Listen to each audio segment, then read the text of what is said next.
All right, well, thank you for tuning in to today's episode of the Too Many Hobbies podcast. Today's guest is Tyler Butcher, good friend of mine, Anderson powerlifting athlete, Animal House gym athlete. He is the third person to ever squat over 1,100 pounds in a single ply squat suit. He has a 2,600 plus pound total in competition. We talk drag racing. We talk about his coach, Marty. Plenty of good topics on this episode, so please stay tuned. I hope you guys enjoy it. Make sure to give us a review on Apple Podcasts so this gets out to as many people as possible, as well as like the video on YouTube and subscribe to the channel for more podcast episodes like this. Hope you guys enjoy the show.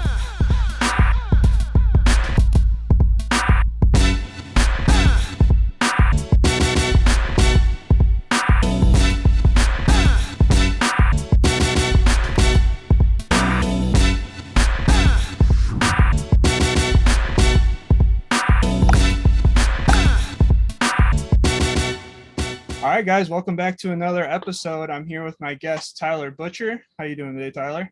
Good, man. You? Thanks for having me on. Good. Oh, absolutely. Tyler is an Anderson powerlifting athlete as well as a drag racer. So, Tyler, how did you get into powerlifting? Oh, man. I guess I was sort of into bodybuilding. I was lifting weights in general. And then a buddy of mine from college wanted to do a meet. So I think it was like a sophomore in college or something. Wanted to try a meet out. So I just said, sure, why not? Picked one. Went for it. I was supposed to lift 242 and I weighed in at 278. So I missed the weight classes by two full weight classes. So I want to say I'm surprised, but I'm not. No. Yeah. I ended up going 308, bombed on my first meet. End up having to like re-enter the same meet as push-pull. I had no idea what I was doing, but you know, had a good time. So, you bombed because you were high, or because you didn't complete the list? No, I didn't listen. I didn't follow commands. So fair enough. I buried my first one. Got it. Didn't follow commands. Went up a weight because again, I had no idea what I was doing. Right. Ended up dumping that one over my head. And then I was done by the third. Just didn't have anything left. So when I met you, it was a complete train wreck. Oh, fair enough. When I met you, was that your second meet then? No, that was probably. You probably did a few in between then. Yeah, that was probably my fourth or fifth meet, I'm thinking. Because that was when you did 904 and you almost took me off the platform. I think I still have a video of that. Yeah, that would have been that was probably a couple years after my first meet, I'm thinking. Okay. So right. Yeah, because I guess that was my second meet. Okay. So I was a junior. You probably had just graduated, or you were just about to graduate? I probably just graduated. Yeah. Okay. That sounds. Yeah. So would it? Yeah. That was like 4 or 5 meets in, I think. Okay. Then what meet or how many meets in did you meet Marty? Or did you meet Marty before you started doing meets? I met Marty at my very first meet. In fact, when I dumped my squat, he was the next lifter up. He was at the end of the flight. And so he had to sit around for like 40 minutes while they got that all cleaned up, and it was a mess. Like one of the spotters, I felt terrible. One of the spotters got his hand caught underneath the one of the weights, and it was just it was about the worst first meet you could ever have. So you didn't know Marty from like back home? I did not. But what was funny though is that I trained at a gym called Wilson's in Port Clinton, and Marty knew Dave, who was the owner, for years. And so like I saw Marty pop in once or twice, and I'm like, holy crap, that's a big dude. And you didn't really see anybody around like that. And when I saw him at my first meet, something kind of once he said he was from the area, something kind of clicked. I'm like, I saw you years ago, and I wasn't powerlifting then or anything, but never knew him, but always a super quiet dude, just kind of stayed to himself. Yeah, well, he's still a big dude. Yeah. I don't think that's going to change. No. That's kind of the way that, like, when I started training at the Animal House, Hmm. when I'd seen Jeff, I was like, oh, I know this guy from somewhere. And then Yeah. I realized that we've Yep. been going to Fitness for All together for like Oh, okay. 3 years, but never talked to each other. He's so big, he scared the shit out of me. Probably won't want to talk to him anyway. Eh, knowing what I know now. No, I'm just kidding. So It's then funny. when you met Marty, how Mhm. long did it take before he started like actually coaching you? So let's see. After we had that first meet, let me think here. It would have been he was training by himself at the time, and we were talking in the warm up room at the meet. He's like, "Yeah, I live in Sandusky." I'm like, "What the heck? I'm from Port Clinton." And so I'm like, "Well, yeah, where do you train at?" So pretty much the first opportunity I had, which I think I was on a co-op during school. I ended up started training with him over in Sandusky. Um, and kind of the rest is history. Like Marty, has always been super influential in my powerlifting career. And really whenever we like trained together, I just did whatever he did. You know what I mean? Like, Right. he didn't overcomplicate things, which I think that's probably the biggest issue with powerlifting today is people overcomplicate stuff. It's just lifting weights, man. It's not that hard. Um, I did whatever he did, and it just, I immediately started getting stronger, and I use all of his original training principles today, which is what is kind of how he trained back in back in the old barbell club in Sandusky years ago. Which that barbell club, um, in Little Sandusky, Ohio, had the strongest men in the country, really in the world. Really, we had Dave Waddington squatting at that gym. First man to squat 1,000 pounds in Zanesville in 1980. Steve Wilson, monster deadlifter. I think he still holds APF records to this day at 242. I think he pulled like 840 something at 242. Roger Estep, bunch of old school dudes that are just bulldog strong. That you don't they don't make them like they used to. Yeah, I didn't realize that Dave trained at that gym. For some reason, That I did not realize that Dave trained at that gym, yeah, yep, or that he was even from Ohio. I don't know why yeah, that oh yeah, never clicked, but yep. So, and Dave to this day, he's still like he's like a city commissioner or something for like Sandusky. really, He's still active in Sandusky. The guy's born and raised in Sandusky. So that's crazy. yeah, So then, how long has Marty been training for? his first meet was in 1975, I believe. Okay. Um, so yeah, it would have been around 75. So really, that was like some people would almost call it the golden era of powerlifting, right? That's what I was That's just gonna when, say is that yeah, that's kind of like, yeah, the golden era, but that's when everything was a lot simpler. And so that makes yeah, sense as to mhm, why he still trains that way. But I mean, yep, whatever he absolutely, does absolutely works for you. yeah. And It's you don't it's overcomplicate anything. there's no reason to, you know Right. what I mean? Like you can't out program hard work. You know what I mean? If you're not willing to hurt a little bit and feel a bit of pain and work hard, like you're not going to do anything. Right. It's funny. Marty always told me like powerlifting is just a competition for the one who can stand the most pain. He's He's got a not wrong. point. You know what I Yeah. mean? Yeah, Yeah. got a point. Well, as many times as you want to drag the barbell across your shins or dump a squat or lose a barbell on your chest, Yeah. he's got a point there. Yep. It's what it takes, man. Yeah.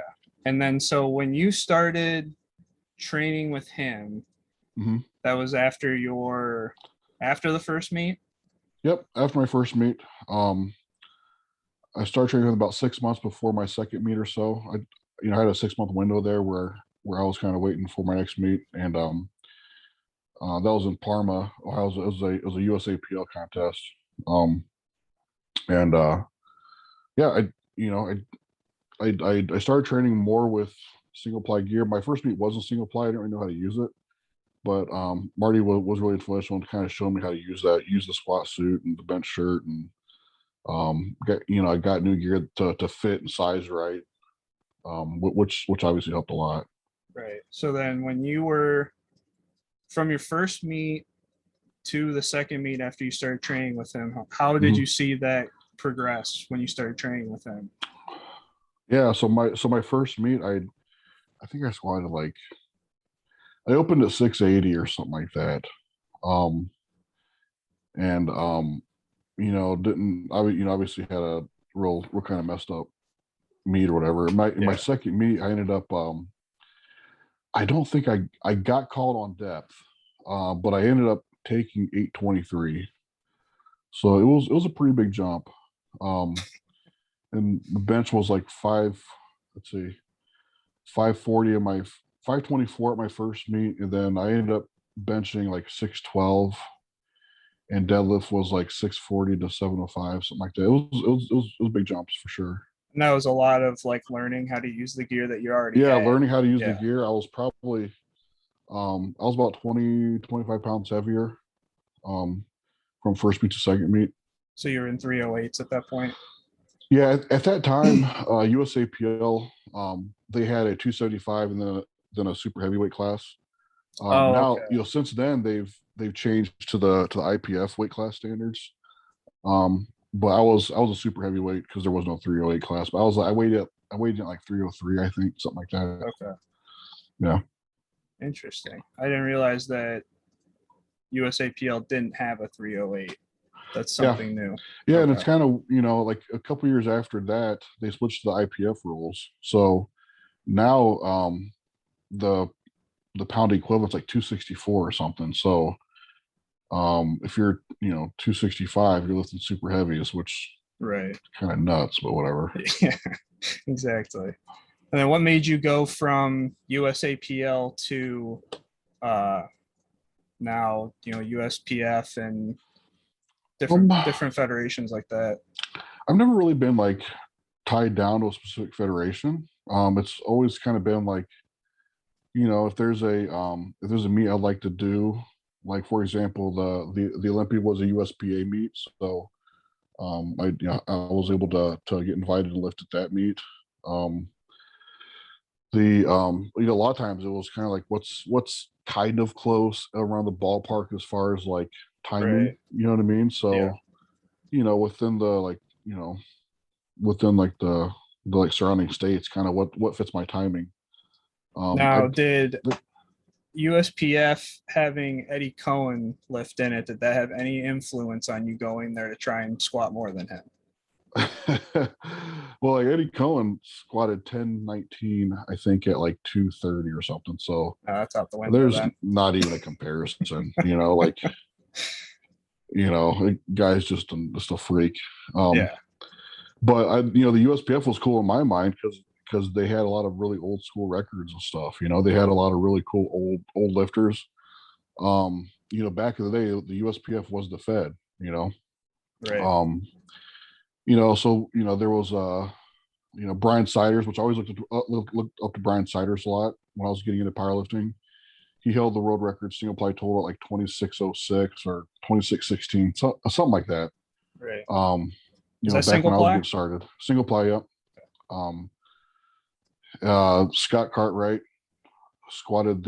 had the highest single ply squat in the USPF at 1030 or something like that. And this was back, I don't know, this was back in like '08 probably. Um, Doyle Kennedy had like a 903 deadlift, which was out of the question for me. But it was cool. I wanted to see some of those. I wanted to be able to grab some of those records, and Right. and I was fortunate enough to be able to. Yeah. It was fun meets. Fun meets. We did a lot of meets in West Virginia. Right. Um, it was. I think you did one in West Virginia, didn't you? Yes. Yep. I think, yeah. It was fun.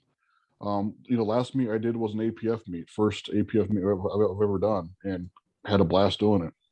So as long as they have a single ply division, um, and it's a respected federation, I'm happy to live with them. Right. Pretty much whatever is more convenient for you. Pretty much, yeah. Yeah. So you don't need to travel super far if there's 3 or 4 meets within 4 hours from us. Yeah, it makes it easy. Now if there's like a nationals that I like to go to or something, maybe that's a different story. But if you're looking just to get into a meet, a somewhat local meet, that's fine. Right. So then the APF meet that you squatted, was it 1103? 1102. Yep. 1102. So Mhm. was that a record in APF? Yeah, that's an APF record. And then you already hold the USPF record. Yes, at 10:58. 10:58. Okay. Yep. And then I believe Brian Sider still holds the total. I think his total was 26:59. I totaled 26:27. Okay. But I squatted at 10:58 in the USPF though. Would your last total have beat his in USPF? No, not quite. It was close. Not Okay. not quite though.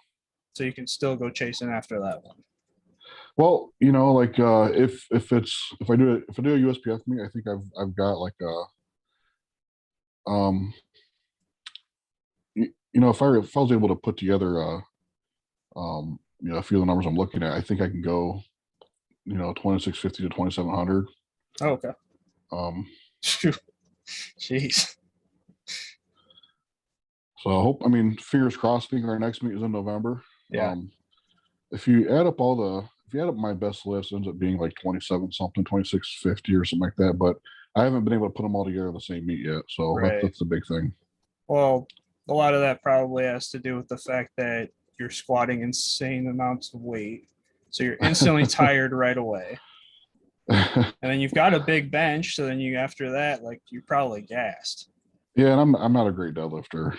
So it's kind of those things where I'm trying to be a better deadlifter, but it's Right. not something that I'm great at, unfortunately. Well, your squat seems to make up for your lack of deadlift. But you're still your best deadlift's what, 830? 804. But in the gym, you've done more than that. A little bit, yeah. Yeah. Okay. My best contest deadlift has been 804 though. Right. Which still is pretty respectable. Maybe not in your weight class, but in general. General population looks at that and goes, wow. Super heavies in general. I mean, it seems like a lot of us are pulling around that, high sevens, low eight mark. Yeah. Like short arms, big gut, isn't really conducive to a big deadlift. No. You've got guys out there now, who are like 220, 242 class who are pulling insane amounts of weight. Right. There's still other guys. It seems like the numbers of guys in the lighter weight classes pulling big weights are just nuts right now. So right. I think Ed Cohen back in the day, I think he pulled like 903 in the same meet he squatted 1019 at 230 or something. Like it's just it's tough to compare to that. Well, yeah, especially at that coefficient because he weighs so much left. Yeah. Yeah. It's kind of hard to compare that to absolutely. 350. But so then when did you start going to like a specific powerlifting gym? Because I know you trained at Ironworks and you could probably consider that. Yep. Had a powerlifting group at Ironworks. You know what I mean? The Animal House was probably the first dedicated powerlifting gym I ever trained at. But even still, like, me and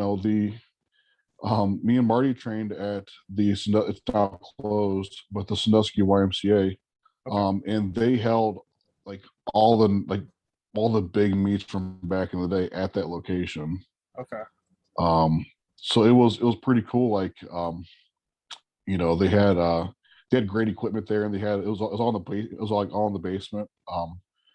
Had a great location to powerlift, and they held all the big meets from back in the day there.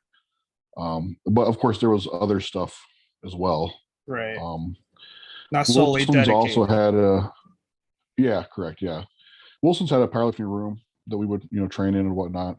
But the Animal House has been different because it's powerlifting. You know what I mean? Yeah. So then, let's say training at Ironworks where there was a powerlifting room with a group of Mhm. guys powerlifting, Yep. compared to the Animal House now, and like your progression and training and everything, Mhm. what have you seen as like your biggest jump in lift, like your lifts since then? Probably the squat has probably been the biggest improvement. If you have a really good team, that's surrounding you, you have the confidence to take some of those bigger attempts sometimes. It can get a little sketchy and dangerous once in a while. So um, it's good to know that you're training with guys who know how to, keep you from killing yourself. You know, so Yeah. and the bench has improved quite a bit as well since training there a few years ago. Again, same kind of thing. If you have benches that have face savers on them, you don't have to worry about smashing your skull in with 800 That's pounds. true. Yeah. Yeah. That's a good feeling. So going from, training with the guys at the Animal House, um, at what point did you start talking to Anderson Powerlifting? So I've always ordered gear from Anderson. Like they've always been great from before I was sponsored. They've always been great as far as delivery and customer service and answering my questions I had. Um, I really wanted to kind of become a part of the team. I just started tagging them in videos. Honestly, Okay. all my training videos I just tagged them in everything. Um, and so eventually Kevin Pittman, he handles all the sponsorships and stuff like that. He reached out to me. I was ecstatic. It was awesome. Just being able to, not only to be able to try out new gear and get help with gear and stuff like that, but it's a really cool company. Everyone that I've ever been that I've known through Anderson they've always been super super nice and friendly, like really good people. You really consider them family more than anything. So when they first reached out to you, was there any is there a tier of working with Anderson Powerlifting? Like you Yeah. start Hmm. working, at a bottom Yep. tier and then you work your way up just by, being Yeah. involved or whatever? Yeah. So they have different tiers. I'll be honest with you, I'm not even sure exactly anymore how they're scheduled out, but they start you out with like the lowest tier, and they give you like a code essentially, right? Right. So you get like an allowance or whatever for equipment, and the more people use your code, the more it's like any other company. The more people use your code, the more the more you can work up through that sponsorship rank. Right. um and I've got a lot of really cool powerlifting friends who've whenever they need powerlifting stuff, they automatically go to Anderson now because Right. I love them, they love them. Yeah. Like our gym, you know how it is. Like the That's where I get my stuff. yeah, like in um that they sell great stuff. The guys at the gym, they know Kevin and all those guys at Anderson. Um, they've always been really great to us. Yeah. As far as answering our questions for us and delivery and shipments, exchanges, all that stuff. They've always been just phenomenal. Right. Yeah, Anderson's been a great company. I mean, they've Hmm. done a lot of stuff with us at the Animal House. Yeah. They hook us up pretty well. They came to our meets that we've held. Yep. Hmm. It's been cool to work with them. It's been cool. I know from my aspect, I was supposed to film with them at the Arnold before COVID shut Yeah. it down. So that Yeah. would have been a cool experience. But I mean, like, it's got to feel great knowing that there's a company that backs you that much. Oh, absolutely. So yeah, going back to the Animal House, when that first started, Hmm. you kind of were on the forefront of that beginning, correct? Yeah. So I'm not sure exactly who all talked to who, but um, we had there was a bunch of equipment that was at Ironworks. And then another group, a group of guys that trained out here in Oregon, they were wanting to put a gym together. So a date was settled on, a location was found, and then we all met up and started moving equipment. So it was an interesting experience for sure to be a part of that. It's been cool to see it grow and develop, and you see all the friendships made, and the family aspect of it's really cool. Right. And for people that might not understand exactly how our gym is, would you mind explaining to them, the size of it, the kind of equipment Sure. that we have in Yep. there? Yeah. So the gym is probably, what do you think, 1,000 square feet? Yeah, Like it's like 30 by 30. not much, right? Yeah. Not like big at all. No. We currently have on the roster, because I help out with that. I think 27 members right now. Um, Obviously, everyone doesn't train at the same time, but it's a private gym. With you have a key code access, 24 hours. It's powerlifting equipment, right? There's not a bunch of treadmills and cardio equipment, so it's powerlifting equipment. There's kilo plates. We have a monolift. We have two super nice combo racks, super nice Forza bench, um, deadlift platform, deadlift bars, squat bars, safety bars, just everything you need to get strong. And then we actually have some more equipment too that we don't have room for even. It's been kind of funny. Like we actually have like you know a an ex professional arm wrestler has been coming to the gym with us too once in a while. So he actually brought his arm wrestling table in. That's all custom and kind of cool. I never used it because my bicep tendonitis won't probably allow me to, but yeah, everything you need for powerlifting, man. Yeah, I've seen the hand strength machine in there, and it's like the Yeah. most intimidating thing that you've ever seen. You're like, I have absolutely no idea how to use this thing, It's but the supposed to make you fact good that arm it's wrestling, I there, guess. oh, I believe it. But the fact that it's there is just like Yeah. there's no other gym, probably in Ohio or even the Midwest, that No. has that machine. No. It's crazy. Yeah, if you think about it, we've got a belt squat also. A lot of gyms don't have belt squats. It's dedicated powerlifting equipment. It's everything you need to increase your bench, squat, and deadlift. Yeah, and we'll have to give a shout out to Mario for being probably the best Absolutely. gym owner of all time. Yep. Yeah, So he's been phenomenal. If there's equipment that we need, he goes and gets it. yeah, every time. He's not like, he's more than accommodating to younger lifters and younger folks who want to try out the gym, and just a great guy. Yeah, and also a hell of a bench presser. Jeez, oh, Jeff, 501 at 218 raw. Which that's also a funny story. We were in Chicago doing a USPF meet. I was, let's see, I took a token bench. I ended up hurting something, so I ended up having to take a token bench. So I was helping out. I was handing off to everybody. I handed off to Mario at like, I don't know, his open was like 480 or something like that, 470. Smoked it. He had been wanting a 500-pound bench for a long time.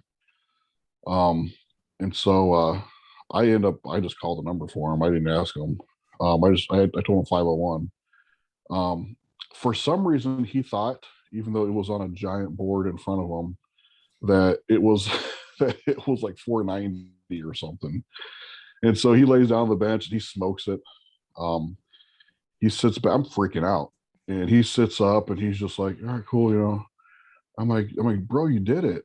He's like, did what? What are you talking about? He's like, I'm like, you bench 500. He had no idea what the weight was. He lost it after that. He wasn't so excited. It was probably the funniest thing I've ever seen in my life. He had no idea what he did. Yeah. But and he wasn't, he absolutely killed it too. Just crazy that you take like the mental aspect out of it and like how geez, easy yeah. it is. Yeah. If you don't think about the weight that you're about to do, especially if it's a PR, like you don't have that mental block. Yep. There's been a couple meets where Marty's called weights for me, and he's told me what they were. I don't remember what they were, but it helps. You know what I mean? Like just put a number out there for me, and we'll see what happens. Yeah, you're just gonna do the work, whether it's 5-pound PR or a 20-pound PR. Yeah, it doesn't matter. Yep. Or not even a PR at all. yeah, something for a total, you know. I think that's another thing that a lot of people wouldn't expect, from somebody that's as strong as you, that you are literally the biggest cheerleader for everybody else and not yourself. It takes a team, man. Like, it's fun watching people hit PRs. Like, you look at some of the lifters that we have at the animal house, like some of the new folks, even within the past couple of years who just get into powerlifting and stuff. Um, Dan's been training some new folks in the gym, getting their first meet. It was so fun to see them hit PRs, and just like gain that confidence through their meets. And then there's just so much potential too. We have some great athletes, and they're a blast to watch. Shoot, you've got Stacy squatting over 400 pounds. It's Like crazy. it's a female lifter, raw, squatting 400 pounds raw, hitting like 200 pounds raw in the bench, and then pushing 400 pounds also in the deadlift. Like it's fun to watch. I don't care who you are. You see someone lift that kind of weight, especially a female. It's awesome. Yeah. Yeah. I think it's cool that you're so supportive of everybody else while you're, holding a 1,100-pound squat. It doesn't even seem like you care. But if somebody else is going to hit a 5-pound PR, you get so jacked up. And it's like, it's so cool to see that, because I think a lot of people would look at you and say, like, he lifts, he's got 2,600-pound total. Like, what does he care about my 800-pound total? But you do. It's all relative, man. It's just at the end of the day, it's just a number. You know what I mean? Yeah. It's all relative. That's cool. I mean, it's a cool thing, to have you on in the gym and like see how excited you get, but also like, pushing everybody. You make everybody feel included, which I think is like the biggest thing, especially for our gym, keeping people around. Oh, absolutely. We all get along really well. It makes it easy. Yeah, and there's a lot of good resources there, and it's a nice place to be. I haven't been in a while, but we'll get back there. I got my own gym, but one of these days I'll be not broken and I'll come back. You got a baby coming. We'll give you some slack. Fair enough. So where do you see the next, like, even just like the next meet? Where are you looking to be? I mean, I'd love to get a 2,700-pound total. I really want to break 27. I'm done totaling 26s. I really want to total 27 now. That's my biggest goal. The world record, I guess another goal would be the world record squat, right? Single ply squats, 1137, I think.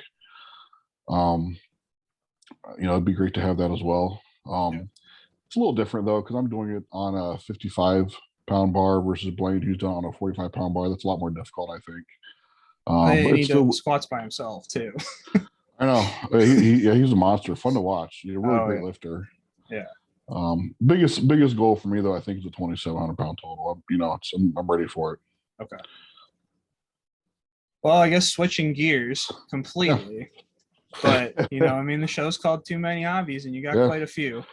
Got too many of them, man. Hey, drag racing. So when did you start drag racing? Because I don't think anybody looking at you would say that dude loves to go 200 miles an hour. It could fit in a race car. Well, I barely fit in a car anyway. That's fair. No, I more so about I guess more so than drag races. More so, I just love cars, right? Like the first car that we put together was a 68 AMX. I got it when I was 14. I had a small block Chevy in it, and just loved ripping around on that. And that's kind of where I got the love of I guess passion for like putting cars together, building cars and race cars and stuff. I really haven't been like, as far as like taking the car to the drag strip, I haven't really been doing it for that long per se. Only a few years. But like, street racing is like a little bit of a different story, I guess. But but going to like a track and actually getting a time slip per se. I haven't really been doing it that long. But as far as cars go, I've been putting them together and building cars and messing with hot rods for since I was a kid. It runs pretty deep in my family too. have a lot of family members with some cool cars and stuff. So I've kind of been around hot rods and stuff for a long time, but I've been car crazy since I was a kid.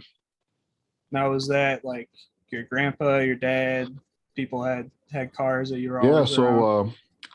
my grandfather always had cars, hot rods when he was younger. Um, and then after that, like my uncles had a lot of hot rods. My dad was always a big car guy. He always had a nice car. Um, my uncles had a bunch of hot rods. My cousin, we like basically grew up together. We're like brothers. He's got a 60. He had a 64 Impala. Just has been around that kind of those kind of like older cars, hot rods and stuff. So um, yeah, it's just I've just we're all crazy about them. So after you had the AMX, Uh-huh. that was your first car. Is that the first car that you drove? Because I know you said you used to drive at the school, I would drive to school once in a while. I had a little crappy like winter beater I'd drive around in. like a Um, 2006 Accord, like I have. no, it was. I'm thinking like '95 Chevy Corsica, I think. Yeah, I beat the crap out of that thing too, man. Yeah. But And up here, we've got bad winters, and mm, especially out yeah, in Port Clinton, you're out, right by the lake, and it yeah, just gets yeah, brutal. yeah. It's one of those things where if you have a nice hot rod, you're only gonna be able to keep it out for 4 months out of the year, usually Right. 5 months maybe. After you had the AMX, what was the progression from that? Uh, it's funny. I sat down a few days ago thinking about how many cars I've had. I think I've had 16 or so. You've had Um, 7 or 8 race cars or muscle cars since I've known you. probably. Like I had the AMX. I ended up buying a little it was a Silverado single cab short bed truck. I've always liked single cab short bed pickups. End up I ended up dropping that, lowered it. Um, looked really good, ran decent. I ended up trading that for I still had the AMX too. I ended up trading that for it was a Mustang. Um, it was a 97 Pro Charged 2 valve Mustang, which was fun. Ran around that quite a bit. That car, I ended up, the first time I built it, I ended up putting in a stroked 5 liter with the same Pro Charger. Put a cage in it, redid the interior and everything. And then I built the car again later on, and I built it was a 408 Windsor. So it was based off of a 351. It was a 408 Windsor with an F1R Pro Charger. Um, so I think it was. I never got the car on the dyno, but it was built to make about 1,000 horsepower. Um, and then I ended up trading that car for the Mustang I have now. Um, actually, some buddies were that I was kind of hanging out with. They all were going drag racing, so I'm like, well, fine, might as well go get a full blown race car. So I traded that Mustang for another Mustang, a year older. It's got a 393. So again, it's based off a 351, 351, but it's when I originally got it, it was an 8th mile small tire car from Georgia. It was a Power Glide 488 rear end, full cage and everything.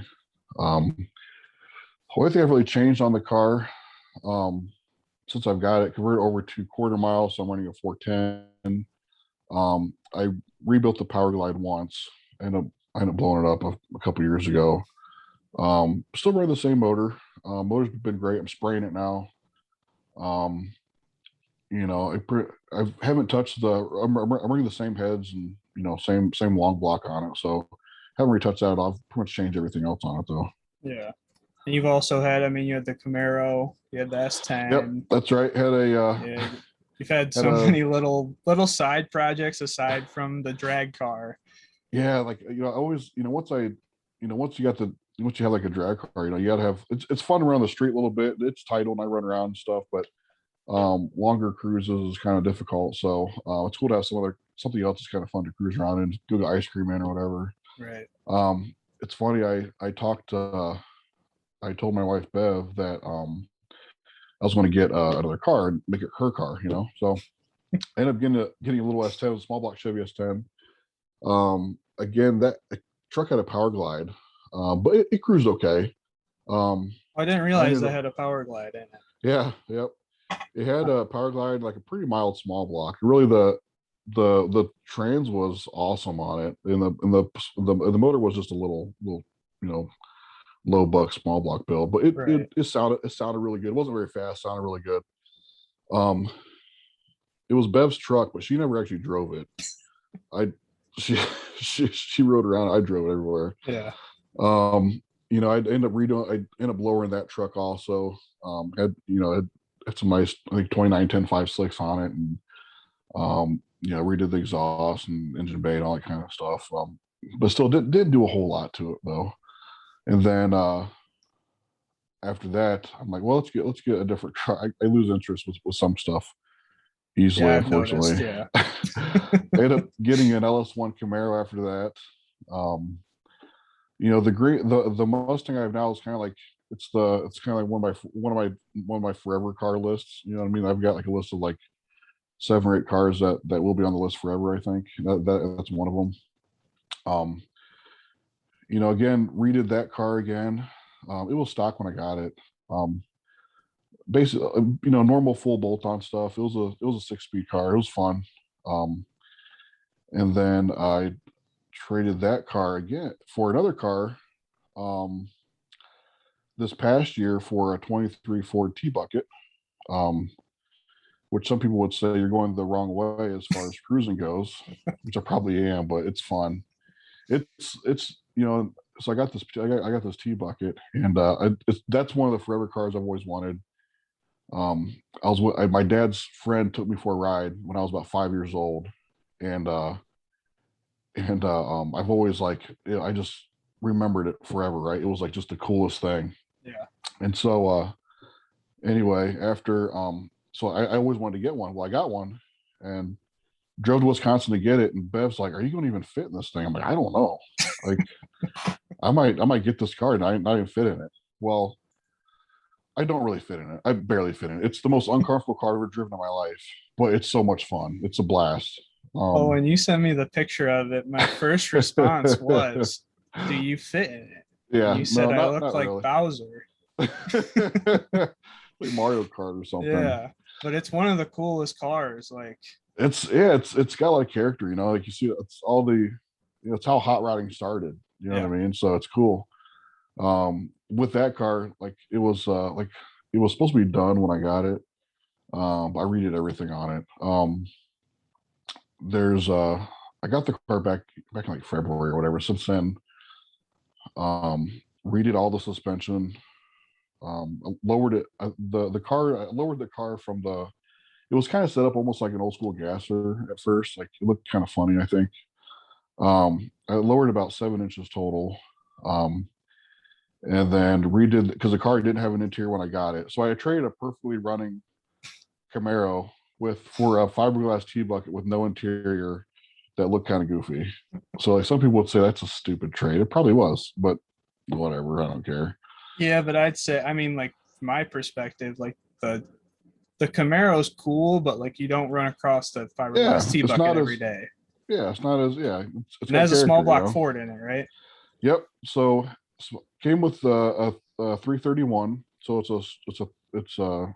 I guess it's technically a 289 stroke 331 with a C4 transmission.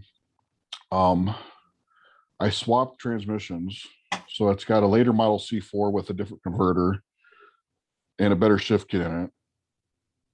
And then I ended up recently tearing the top half of the motor down to just the block and crank and pistons and cam, and then put new heads on it, new intake, carburetor. Um, has a roller valve train now.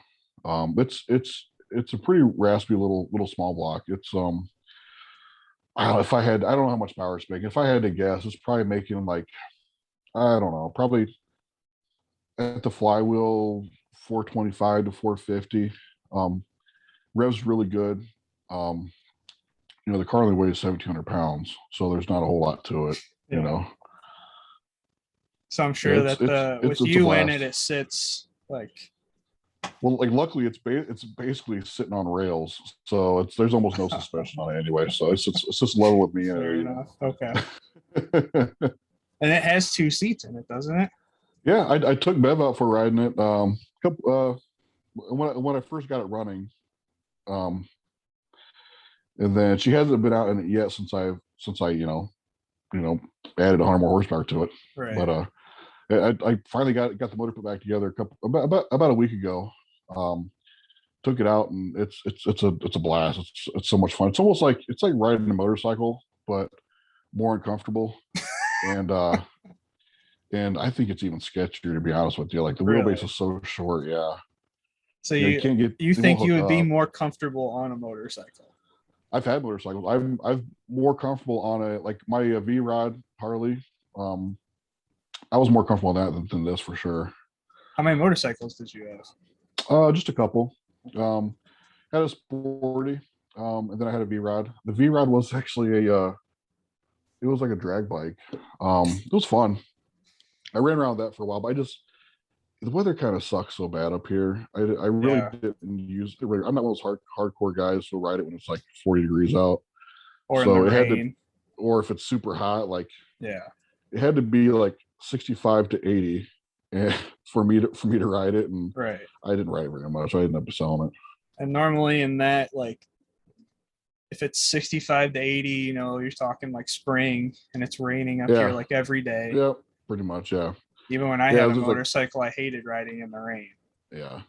It's just not Yeah. fun. There's like 2 months you can use it, if that.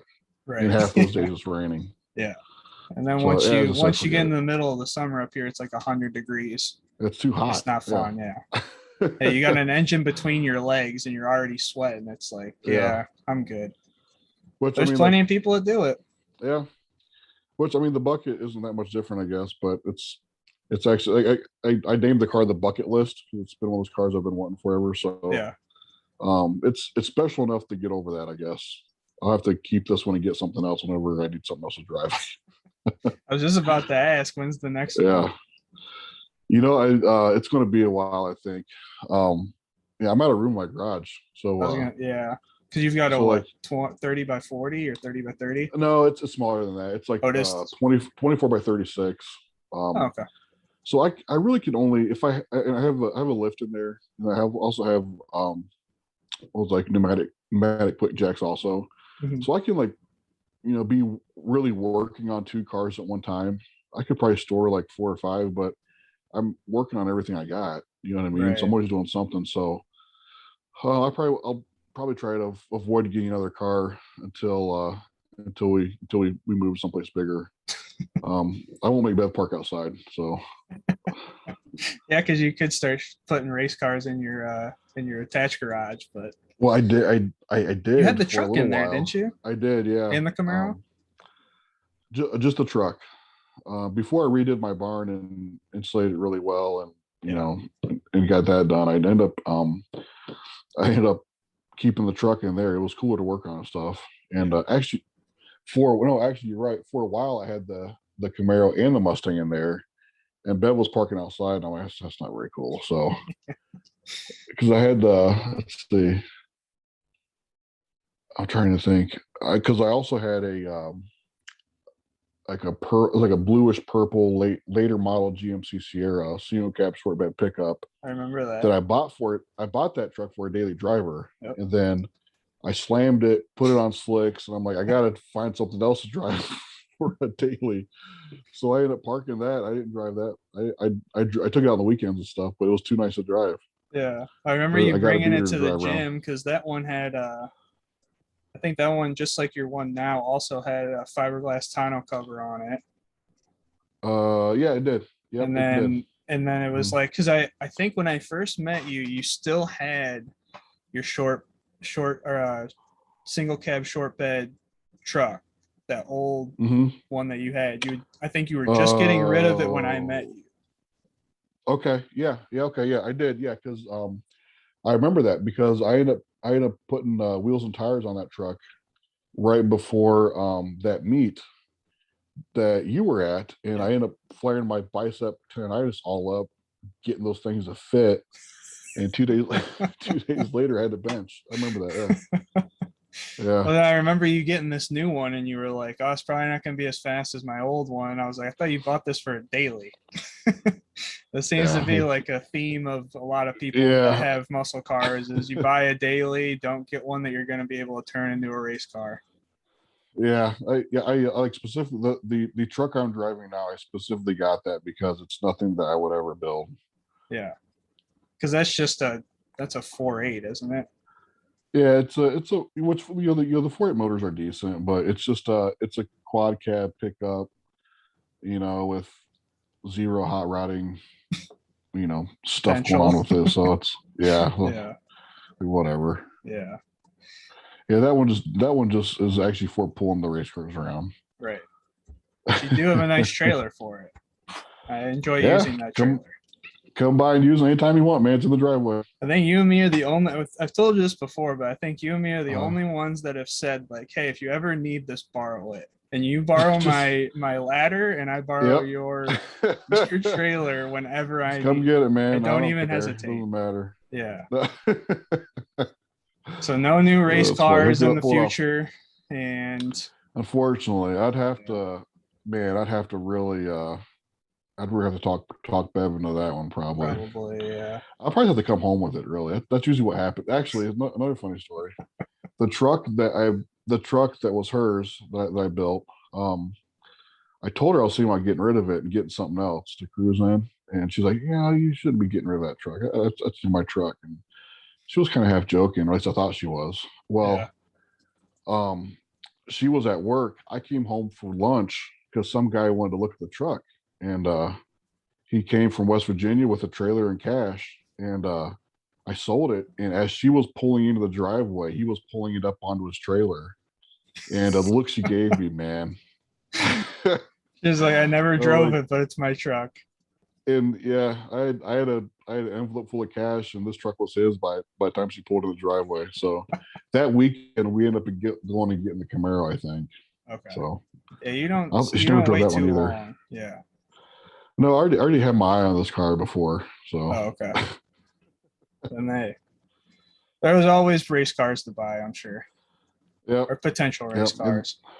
yeah, you really never make any money on them. So whatever, it's a hobby.